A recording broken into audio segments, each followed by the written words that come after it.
¿Lo dijo o no lo dijo el presidente? Que los que votaban por la RC eran narcotraficantes, eran criminales. ¿Lo dijo o no lo dijo? Tan dictadores, la persona que se hace dueño de la administración de justicia a través de una consulta popular fraudulenta del año 2011, como un presidente que no respeta la línea de sucesión al encargar a su vicepresidente y hacer campaña siendo presidente. ¿Crees que en algún momento vayamos a tener ese presidente indígena? Pero yo creo que la corrupción es un mal endémico del país, pero que no distingue banderas ni colores. Dicen algunos que el peor enemigo de Luisa González es Rafael Correa. Lo que hay, y hay que ser realistas, lo que hay es la gente que apoya a Correa y la gente que no quiere a Correa. Y como no hay más, entonces voto por Noboa. La gente no tardó en sacar el meme, creo que más emblemático del Ecuador, que es el "y ahora". Aquí, lamentablemente, en la política local se entiende por acuerdo el reparto. Y eso no es un acuerdo político. Los líderes... En 9 meses hizo su partido político y mira, son la fuerza. No somos Corea del Norte para vivir aislados del resto del mundo. No somos Wakanda. Esta vez, ¿qué le parece si ponemos de un lado a los correístas y de un lado a los anticorreístas y debatimos? Bienvenidos al podcast que no hizo emplasticar su documento de votación. Uno ya se la sabe. Bienvenidos también a Políticamente Arrecho. Abogado, ¿cómo está? Nosotros somos políticos de vez en cuando, pero arrechos 24/7. Hoy estamos post chuchaqui electoral. ¿Cómo está? ¿Cómo le han ido estos días después de las elecciones, abogado? Bueno, la verdad es que era un resultado que se veía venir, que en el anterior episodio pues habíamos comentado justamente la polarización que existe en la votación, producto de que existe una fuerza política que ha venido manteniendo una votación permanente y constante durante ya 3 procesos electorales anteriores. Entonces, la verdad es que no había sorpresa ahí, ¿no? Entonces, bien decías que no había que hacer emplasticar el certificado porque el balotaje se veía venir. Claro, y es algo que la gente desde muy temprano en la mañana nos decían los emplasticadores, que la gente no estaba emplasticando, que la gente votaba y decía no va a haber segunda vuelta, mejor a la próxima. Entonces ya los manes como que tenían eso ya metido en la cabeza, y posiblemente también eso obligó a otras personas, los familiares de esas personas, y bueno, si ya no se emplasticó el documento es porque debe haber segunda vuelta. Pero lo que sí es que hubieron otros 16 candidatos, que algunos no llegaron ni al 0.2%, de hecho se registraron la mayor cantidad de candidatos que no llegaron a una votación, ni más o menos. Por ahí decían que había fraude porque ese man tenía 10 familiares y solamente tenía 8 votos. ¿Cómo es posible esa movida? Entonces, ahí, ¿qué reflexión nos deja? Pues eso, abogado, comencemos ya a reflexionar acerca de este proceso electoral, de estos candidatos, que inclusive se vio reflejado también en la lista de asambleístas. Nosotros aquí en nuestra provincia del Oro tenemos 2 asambleístas de una línea, 2 asambleístas de otra, y por ahí uno de un movimiento local. Pero ahí hubieron muchísimos candidatos que gastaron mucha plata y que a la hora de la hora no consiguieron ni el 2% ni el 1% de la votación. ¿Qué reflexión nos deja eso? A ver, es que habíamos comentado justamente el problema que significa para un sistema democrático el hecho de que no existan instituciones o partidos políticos fuertes, ¿no? Ya habíamos advertido ese inconveniente, y lo que pasó, los resultados que se muestran en la votación justamente es reflejo de esa inexistencia de un sistema de partidos políticos fuertes que permita establecer instituciones en donde se formen las ideas, en donde la gente converja a defender un ideal, a capacitarse, a la formación de nuevos líderes. Eso no existe. Lo que yo te había comentado en el episodio anterior es justamente que los partidos políticos se convirtieron en espacios de alquiler de candidatos, ¿no? Simplemente eso. Y evidentemente, al haber 16 candidatos en un país muy pequeño como este en comparación con los vecinos, eso era lo que iba a pasar, porque realmente no hay tampoco una formación ideológica por parte de estas organizaciones políticas que se lanzaron a poder participar. O sea, no tenían tampoco una base sólida, a excepción de 2 o 3 partidos que están enfrentando un proceso manifiesto de decadencia, ¿no? de sus seguidores, y producto evidentemente de la polarización de la votación. Es el resultado que se ve, ¿no? Que hay 2 candidatos que pasan al balotaje y 2 candidatos que sacaron una votación digamos que considerable en función con el resto. Claro. Sí, con los otros 12 candidatos, que es una votación que no llega ni al 1%. Hubo un Leonidas Issa con el 5.76%, creo que era lo que tenía él, y una Luisa González, no es Luisa González, Andrea González con 2%. Pero eso da de que había 5 o 6 candidatos que tuvieron el 0.3, 0.2. Menos del 1%, sí, por supuesto. Entonces, sí. abogado, y de hecho pasa algo curioso con esto de la polarización, o sea, se hizo muy evidente, así como los resultados de presidente y vicepresidente en la Asamblea Nacional. Pero, por ejemplo, en la Asamblea anterior, la que ya se va para su casa, había un gajo de 25 por la muerte de Villavicencio que arrastró muchos asambleístas. Había gente de las 6, había una buena bancada de las 6 por todo lo que hizo Jan Topic en su momento. Había de RC y había de ADN, o sea, más que ADN de los que apoyaban al gobierno. Sin embargo, en la asamblea de ahora es RC y ADN. Creo que Pachacuti. creo que hay uno o dos de... Pachacuti es el que tiene más, me parece 9 escaños. Entonces imagínate cómo se ve de frente la polarización. Ahora tenemos una segunda vuelta donde vamos a enfrentarnos estas dos fuerzas políticas, ADN con RC. ¿Tú crees que se va a acabar en algún momento la polarización o es algo que es un mal con el que tendremos que vivir de aquí en las elecciones para alcaldes y otra vez para presidentes y otra vez para alcaldes y otra vez para presidentes? ¿Hasta cuándo? ¿Hasta cuándo no? Yo te había comentado en el episodio anterior justamente el problema de los caudillos en el Ecuador, ¿no? De que es un proceso histórico, cíclico, ¿no? Que cada cuando en cuando vienen estos caudillos y son, digamos, que los líderes de un movimiento y que tienen representatividad durante toda su vida pública, ¿no? Entonces, desde el retorno a la democracia vemos a Jaime Roldós en su momento, Rodrigo Borja Ceballos hasta su retiro, León Febres Cordero, Abdalá Bucarán, ¿no? Fueron personas que en su momento tuvieron digamos que una influencia importante dentro de la política nacional, nos guste o no nos guste, ¿no? Entonces lo tuvieron. Y lo que pasa ahora justamente es la influencia que aún sigue teniendo Rafael Correa dentro de esa votación que no ha bajado del 35%, que yo te decía que en las últimas 4 elecciones ya siempre han mantenido esa misma votación entre un 30 y 40%, y ahora la brecha justamente se recortó mucho más. Es un porcentaje muy muy escaso con el que pasaron a segunda vuelta. Es una fuerza bastante paritaria y es producto de que la política actualmente se divide en la gente que quiere que regrese y la gente que no quiere que regrese por todo lo que vivió. Y yo creo que es momento, en este espacio justamente es el momento en el que los partidos políticos y la sociedad como tal debe invitarse a reflexionar en torno a qué es lo mejor que se sacó de una etapa histórica y qué es lo peor, lo que no se quiere repetir. Y penosamente los políticos nuevos justamente están haciendo no las pocas cosas buenas que se hicieron, sino las cosas malas, ¿no? Y entonces se quejaron o nos quejamos en su debido momento de que el gobierno de Rafael Correa fue un gobierno autoritario, que se hizo dueño de la justicia, que controló todos los poderes del Estado. Pero lo que nos hace daño como sociedad es tener una moral flexible, de que cuando el presidente actual hace lo mismo, ¿sí? A través de romper con la división de poderes del Estado, el hecho de que le llama la atención a través de un Twitter al Tribunal Electoral por una denuncia que presenta un asambleísta. Entonces, a mí realmente me causa muchísima molestia y me causa ruido porque imagínate tú haber ido a la Facultad de Derecho, haber estudiado Teoría del Estado, haberme formado luego estudiando una maestría en la Universidad Andina del Ecuador y estudiar nuevamente Teoría del Estado para justamente en la práctica ver todo lo contrario, ¿no?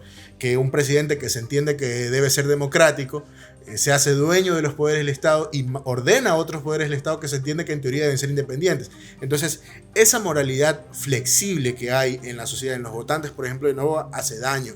Porque debemos condenar el autoritarismo, sea de la bandera que sea de la forma que sea. Porque eso hace daño al Estado de Derecho. Pero hay que recordar que en su momento Rafael Correa dijo que él era el presidente, la persona más importante del Ecuador y que lógicamente también tenía que ver en todas las otras funciones. Pues, él lo dijo. Es que ahí hay un error, sí, recordamos, eso lo dijo en una sabatina, pero el hecho que lo haya dicho, eso no quiere decir que sea cierto. O sea, te digo, o sea, cuando O uno sea, estudia la cuestión en es una que facultad... que nos moleste tanto lo que pasó con Correa Por como supuesto, lo que está pasando con por Noboa. supuesto. Es que Y el ser hecho de que uno tolerantes, critique a Noboa tampoco lo hace partidario automáticamente de Correa. es que es así, a por mí me supuesto. caen mal los dos. Por supuesto. Yo también soy crítico del actual gobierno y no por eso quiere decir que yo apoye a la otra fuerza política, porque, a ver, es que yo creo que Tú eres correísta. el peor enemigo de los políticos actualmente, sea el uno o el otro, es su soberbia, su ego, el hecho de no poder hacer un mea culpa respecto de las cosas que están haciendo mal y potenciar las pocas o muchas cosas que se hagan bien. Entonces aquí lamentablemente lo que prima dentro del debate es un debate muy sesgado, son opiniones sesgadas, sin ninguna objetividad y tratando de justificar lo injustificable, porque tan dictador es la persona que se hace dueño de la administración de justicia a través de una consulta popular fraudulenta del año 2011, como un presidente que no respeta la línea de sucesión al encargar a su vicepresidenta y hacer campaña siendo presidente. Entonces, ambos escenarios son escenarios que lesionan y atentan a la Constitución y que hay que decirlo como es. Entonces, no por el hecho de que me agrada el uno o me agrada el otro, yo tengo que tolerar ese tipo de cosas. Y eso es lo que como sociedad hace daño al Ecuador. Estamos con miras a una segunda vuelta. Los votos son endosables. Este 0.3 que sacó el candidato, el 1.2 de Granja, el 5% de ISA, son endosables para cualquiera de los dos candidatos. Es válida esta pelea que están teniendo internamente los partidos políticos. Yo recuerdo que la izquierda democrática, como 2 días antes de las elecciones, ya salía a decir que iban a ellos a apoyar a Luisa González, cuando todavía ni siquiera se daban las elecciones, ya de una vez descartando a Carlos Rabascay, que era su candidato. Estos votos son endosables, son votos que se pueden negociar, porque el uno le coquetea al otro. Mira, Isa, que yo me acuerdo que hablé un poquito mal de ti, que te persigo un poquito, pero somos del mismo bando. Mientras que otras personas dentro del mismo movimiento Isa están diciendo que Isa no es el dueño del partido, él fue el candidato nada más. Entonces la decisión es de todos. Por ahí llamaron a una consulta interna dentro del movimiento. Son endosables estos votos, teniendo en cuenta, por ejemplo, que acá en la ciudad de Machala tuvimos una candidata que era patrocinada por el alcalde de la ciudad y que a la hora de los resultados no sacó nada. Pero también tuvimos un candidato que sí llegó a la asamblea, que estaba patrocinado por el prefecto. Entonces quizás los votos del prefecto son más endosables para el candidato, y tal vez los votos del alcalde, como ya le ha pasado en otras elecciones, no le alcanzaron. ¿Cómo podemos nosotros darle una buena lectura a esto? En principio los votos no son endosables como tal, no es que yo como candidato, como líder del movimiento digo voy a apoyar y necesariamente esa votación es la que tiene que sumarse. Pero puede ir un poquito. Sí, puede influir en alguna medida, pero no necesariamente son endosables. ¿Por qué? El resultado de la votación muestra justamente estos dos bandos, ¿no? Muy claros, ¿no? De la gente que quiere que RC regrese al poder y la gente que no quiere que regrese RC. Porque, a ver, hay algo que tener muy claro aquí. No es que el señor Noboa es un líder que ha logrado concertar ideologías, ha logrado concertar con otros líderes. En 9 meses hizo su partido político y mira, son la fuerza. No es un líder que sea cercano a las cámaras de la producción, no es un líder que haya digamos que establecido un espacio de debate en donde varias fuerzas políticas se unen, no. O sea, lo que hay, y hay que ser realistas, lo que hay es la gente que apoya a Correa y la gente que no quiere a Correa. Y como no hay más, entonces voto por Noboa. Entonces, eso es lo que hay ahí, ¿no?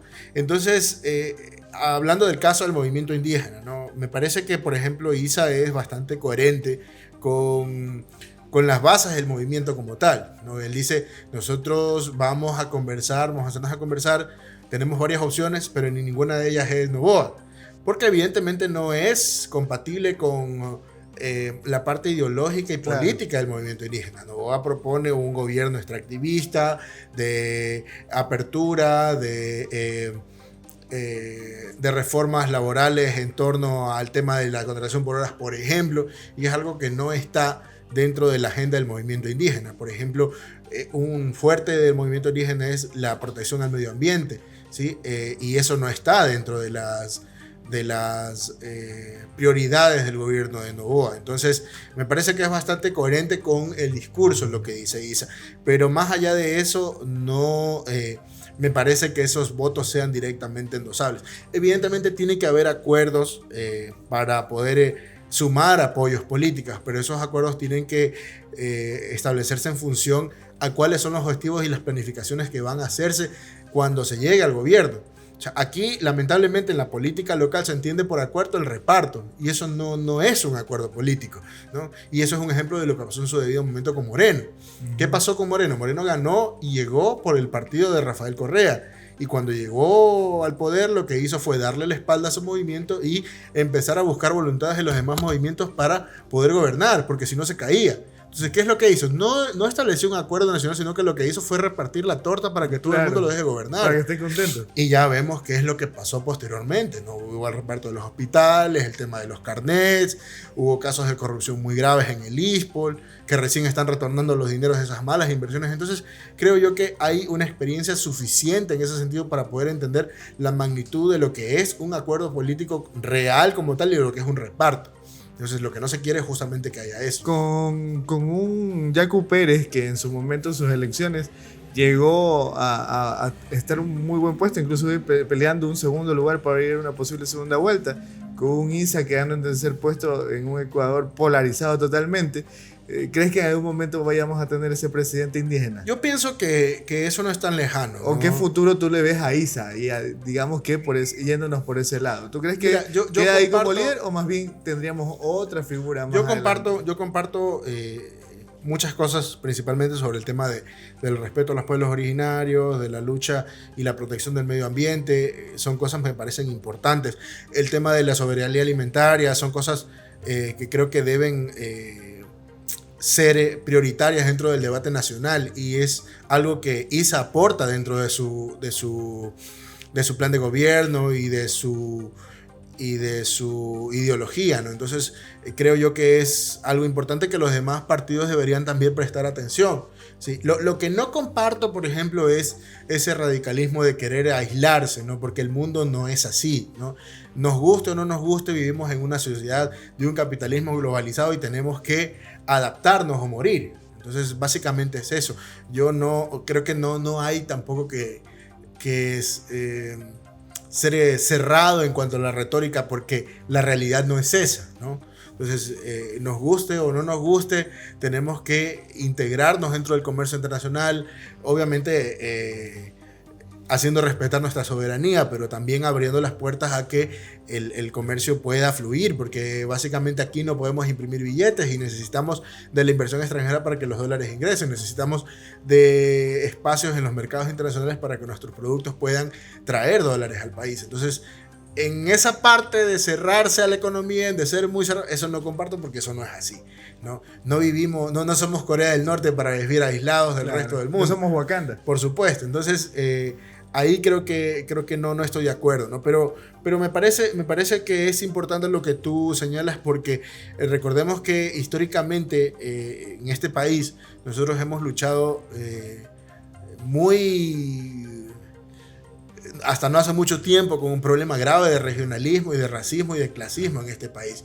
Y creo que eso no debería tener cabida en un país multicultural y multiétnico, porque finalmente en este país el 70-80% de la gente es mestiza, y en algún punto tenemos sangre mezclada de indígena, de negro, de cholo, de sambo. Entonces creo que es contradictorio por donde tú lo veas, ¿ya? Seguir manteniendo un discurso de división con esos muy graves prejuicios, como te digo, el racismo, el regionalismo, el clasismo, en un país en donde la mayoría somos mestizos, ¿no? Entonces, claro, creo que hay que soltar esos atavismos que en su momento pues manteníamos como sociedad, y abrir la mente a que se puede tener o se puede formar un gobierno o un movimiento político con líderes de distintas etnias o de distintas formas de pensar. Entonces, creo que no es descabellado, principalmente por el ejemplo que tú dabas de Yacu, que en su momento él tuvo una votación importante dentro que indígena tampoco es, pero representaba en Por ese supuesto, momento. representa. O sea, indígena como tal no es, pero finalmente él se identifica como tal, que es Claro. lo importante, ¿no? Es como que yo diga, bueno, yo me identifico como parte del pueblo montuyo porque mi familia vino del campo y yo tengo mi derecho de poderme identificar así, ¿no? Claro, o no O sé. no, claro, o no, es parte de tu identidad. Ajá, Como tal, sí. más bien cuéntenos ustedes cómo se definen étnicamente. Pueden ponerlo en los comentarios para así alimentar un poco más el debate. Y hablando justamente, dijiste algo ahí del regionalismo, dijiste también algunas cosas sobre discriminación. El presidente, creo que fue 2 días después de las elecciones, salió a decir, agradecerle a quienes votaron por él porque son las personas que están en contra de la inseguridad, están en contra de los robos, de las vacunas, están en contra de todas esas cosas negativas. Pero se abrió un debate. ¿Lo dijo o no lo dijo el presidente? Que los que votaban por la RC eran narcotraficantes, eran criminales. ¿Lo dijo o no lo dijo? Es un comentario como que tirar la piedra y esconder la mano, más o menos así, como que lo dijo y no lo dijo. Pero yo creo que ahí fue una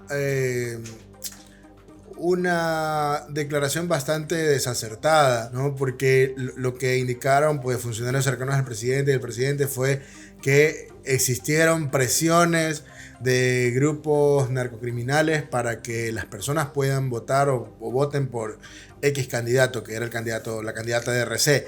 Pero hacer una afirmación de ese tipo sin contar con las pruebas que sustenten esa denuncia, yo creo que es irresponsable cuando menos. Entonces, evidentemente, lo que produce eso no es el efecto que espera, en este caso, el candidato a presidente, sino el contrario, porque se puede entender que hay un estigma hacia las personas que en su momento pues, votaron por la candidata González. Y creo que eso termina finalmente pasándole factura tanto al gobierno y haciendo daño a la frágil unidad nacional que existe en la actualidad, porque lo que genera eso es un sentimiento de rechazo hacia esa persona que establece un grado de aversión hacia quien piensa diferente. La gente no tardó en sacar el meme, creo que más emblemático del Ecuador, que es el "¿y ahora? ¿Y ahora?". Es que justamente sí, justamente ahí se Jaime replica, Nebot ¿no? Jaime Nebot ha dicho que quienes votaban por Agdalá eran las prostitutas, los ladrones y los drogadictos. Sí, quien dijo eso fue León Férez Cordero, que era el padrino de Jaime Nebot sí. en esa elección de aquel entonces. Entonces eso terminó en aquel momento pasándole factura a la candidatura de Jaime Nebot y desembocando en que ganara Abdalá Bucaram, quien se hacía en ese momento llamar el presidente de los pobres o el defensor de los más pobres. Claro, entonces depende mucho también de la estrategia política que se ocupe y que permita pues sacarle el mayor provecho a esos errores que son errores muy graves y que a mi modo de ver no están siendo un buen manejo de campaña el presidente Noboa y que su equipo de trabajo tampoco le está ayudando, ¿no? Porque hay que ser sinceros en ese sentido y hay que llamar a la cohesión social, no tratar de fraccionar, porque aquí ya no hay nada que fraccionar, son 2 bandos, 2 votaciones que están muy cercanos y lo que tiene que hacer es tratar en ese sentido de un poco ser sensible ante ese votante que todavía no se convence o todavía no lo convence. Hubo también bastante ausentismo en estas elecciones, en esta primera vuelta. Tal vez pensando en lo mismo, de que iba a haber una segunda vuelta, entonces ¿para qué voy a votar? Igual pago la multa, o como la gente lo quiera ver, pero, o tal vez el mismo rechazo de no saber por quién votar, pero nos podemos arriesgar a dar ya un posible resultado a esta segunda vuelta, teniendo en cuenta pues estas cosas que han pasado durante estos días, esta polarización que inclusive se va hasta para las alcaldías por esto de la niña vaga, que es de un alcalde de RC contra una asambleísta de ADN.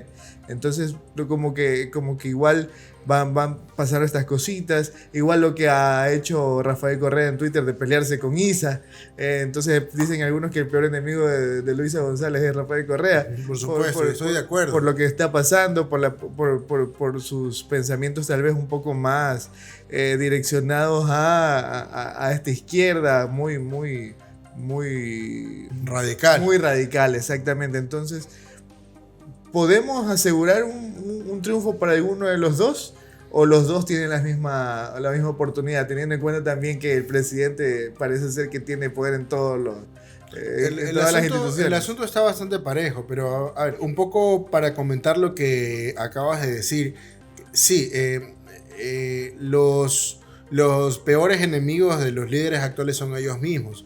Hablemos del caso de Luisa González y de RC, ¿no? Ahí el peor enemigo de Luisa González efectivamente es Rafael Correa, porque, a ver, nosotros ya conocemos cómo es, ¿no? Entonces es un tipo que es muy inteligente, que es muy preparado, sí, que sabe mucho de temas económicos, pero que asimismo peca de ser un megalómano, ¿no? Entonces él quiere ser el centro de atención, él quiere tener la razón siempre y no es así, pues, como se debate en una sociedad democrática. Entonces, el tratar de imponer mi forma de pensar, el tratar de confrontar, justamente lo que hace es el efecto contrario, que busca, ¿no? Lo que hacen es dividir los votos y quedarse sin el apoyo que necesitan para poder llegar a esa presidencia, ¿no? Y lo que hace por otro lado el presidente candidato Daniel Noboa es también polarizar el voto, ¿no? No hacer un mea culpa de lo que se hace bien o lo que se hace mal, ¿no? En este caso, específicamente, hemos tenido sí un gobierno corto, pero donde hay muchísimas falencias, ¿no? Un gobierno que no respetó la línea de sucesión, que inventó subterfugios legales, que puso cualquier leguleyada en esos decretos en donde se encargaba la presidencia de un tercero, que no tenía representación democrática porque no fue votado en las urnas. Y finalmente lo que pasa allí es que eso termina afectando a la credibilidad del presidente, porque no es una persona en la que se puede confiar porque no respeta la Constitución. Entonces, por lo menos a mí me deja serias dudas un candidato o un presidente que en cosas que deberían ser prioritarias, no está cumpliendo su deber principal, que es el de respetar y hacer respetar la Constitución y la ley. Entonces, eso también termina generándole un problema a él. Y más ahora con este tipo de declaraciones que señalan indirectamente que los votantes de RC son delincuentes, ¿no? Entonces, de hecho, a través de internet pues, se comparten demasiadas cosas. Hubo un creador de contenido que le preguntó a ChatGPT, le dio todo el contexto y le preguntó quién iba a ganar la segunda vuelta, y la inteligencia artificial dijo que le iba a ganar Daniel Noboa por el mismo hecho de que la izquierda ecuatoriana está históricamente ha tenido muchos más casos de corrupción que la derecha. De cierta forma como que vende que la derecha es un poco más, le brinda un poco más de oportunidades al individuo, y por eso la inteligencia asume que el mejor cuadro para ganar la segunda vuelta es Daniel Noboa. Pero por ese contexto que un poco la izquierda ha tenido en nuestro país, vuelvo a citar, en su momento se reunieron todos los representantes de la izquierda y ahora mismo pues, qué sé yo, te pongo el ejemplo de Jimmy Jairala, que le prestó su partido político y salieron en alianza un par de veces con la 5, y ahora mismo es el enemigo número 1 de Rafael Correa, porque al parecer lo pautaron a Jimmy Jairala y uno de los presentadores hizo su renuncia pública diciendo como que salía de ahí porque no estaba de acuerdo con esto. Pero Jimmy Jairala era el primer, si hablabas de Rafael Correa, Jimmy Jairala estaba ahí apoyándolo, ahora no lo está. Entonces, estas conversaciones, estas asociaciones que están teniendo para una estrategia política, igual hasta que llegue el momento no vamos a saber, porque hay muchas casas políticas que hasta ahora, hasta el día de hoy, no han dicho yo voy a votar por esto, o yo le sugiero a mis simpatizantes votar por esta otra persona. Yo creo que todavía es muy temprano. Bueno, no sé cuándo vaya a salir este podcast, pero creo que en estos momentos estamos ¿qué estamos de fecha? Bueno, digamos que estamos 23 de febrero. Estamos 23 de febrero. Hasta el momento no está todo dicho. La campaña inicia en el mes de marzo. Tenemos elecciones en abril. Y luego pues ahí habremos que ver quién va a ganar. Pero hasta el momento es muy temprano para dar algún indicio de que alguno de los dos vaya a superar al otro. Pero Yo sí creo que está pesando mucho más la ineficiencia del gobierno actual, porque lo estamos viviendo, y posiblemente, a mi parecer, va a ganar la izquierda en esta ocasión. Teniendo en cuenta que el presidente es de centro izquierda también. Según él, ¿no? Entonces, a ver, yo creo que ahí también hay que precisar algunas situaciones, ¿no? Yo creo que la corrupción es un mal endémico del país, pero que no distingue banderas ni colores, ¿no? No distingue banderas ni colores. Del retorno de la democracia hacia acá, hemos tenido gobiernos de derechas y de izquierdas, y en todos esos gobiernos han habido actos de corrupción graves, ¿no? Que algunos se han investigado y otros han quedado en la impunidad. Entonces, creo que en esa parte, pues, son bastante parejos, ¿no? Entonces, porque es que no podemos nosotros tampoco tapar el sol con un dedo y decir, o echarle la culpa y decir, todos los problemas del país son problemas de Rafael Correa o son problemas de los que vinieron atrás, ¿no? Esto es un problema que viene arrastrándose desde hace mucho tiempo atrás. El Ecuador es una sociedad estructuralmente desigual y ningún gobierno se ha preocupado de solucionar integralmente los problemas de la sociedad. Ahora, el fenómeno, por ejemplo, de que Rafael Correa y su movimiento tenga el 30 y pico, 35% fijo, es porque fue el único gobierno que se encargó de realizar inversión social de manera ingente, o sea, de tratar de pagar la deuda social. Entonces es ahí donde hay esa votación, porque a ver, a lo mejor puede ser que para las personas que tienen, digamos, que un trabajo estable, que ganan un poco más del costo de la canasta básica familiar, que se pueden permitir a sus hijos ir a la escuela particular o que pueden pagar un médico particular, ¿no? No es esa la mayoría de la población del Ecuador. En el Ecuador, si tú ves las cifras, la mayoría de la población es gente necesitada, gente pobre que está en el umbral de pobreza. Entonces, recordemos, durante los 10 años del correísmo hubo una inversión muy grande en temas educativos y de salud, al punto de que hubo un gasto muy grande en inversión de infraestructura de hospitales, de escuelas, en la contratación de médicos, en la contratación de maestros, que sí, hubieron irregularidades, correctos, como el tema de las escuelas prefabricadas de los chinos, que tocó pagar un montón de plata ahora último, que hubieron problemas graves por los sobreprecios en alguna construcción de obra pública, que hay informes en Contraloría, que el Contralor estuvo preso, Poli estuvo preso en los Estados Unidos por temas de lavado de activos por los sobornos de Brecht. Eso nadie lo puede negar, eso es así. Pero finalmente hubo una inversión que se materializó en garantizar esas necesidades básicas de esas personas que son las más desposeídas y que históricamente siempre fueron invisibles para la mayoría de los gobiernos. Y es ahí donde radica, a mi modo de ver, el fenómeno de que ellos mantengan esa votación de manera permanente, porque nunca nadie se preocupó de pagar la deuda social de esa manera.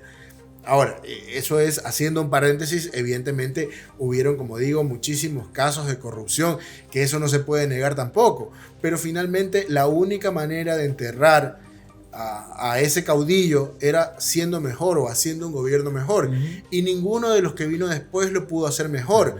Por ejemplo, para citar el caso de Moreno, cuando Moreno ganó la presidencia, ¿qué fue lo primero que hizo? Lo primero que hizo fue pactar con un montón de bancadas para poder repartir la torta y que lo dejen gobernar. ¿Y qué es lo que pasó después? Lo que hicieron ellos de manera irresponsable fue que inclusive dentro de la pandemia ellos pagaron deuda externa.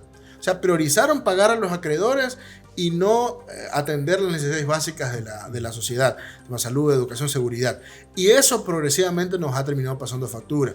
Cuando vino el gobierno del señor Lasso, llegó sin ninguna estrategia, llegó a improvisar, y lo único exitoso que hubo durante su gobierno fue el tema de la vacunación, y de ahí se descuidaron completamente los servicios públicos, y lo poco que se hizo en su momento durante los 10 años del correísmo se desarmó porque dijeron que había que descorreizar.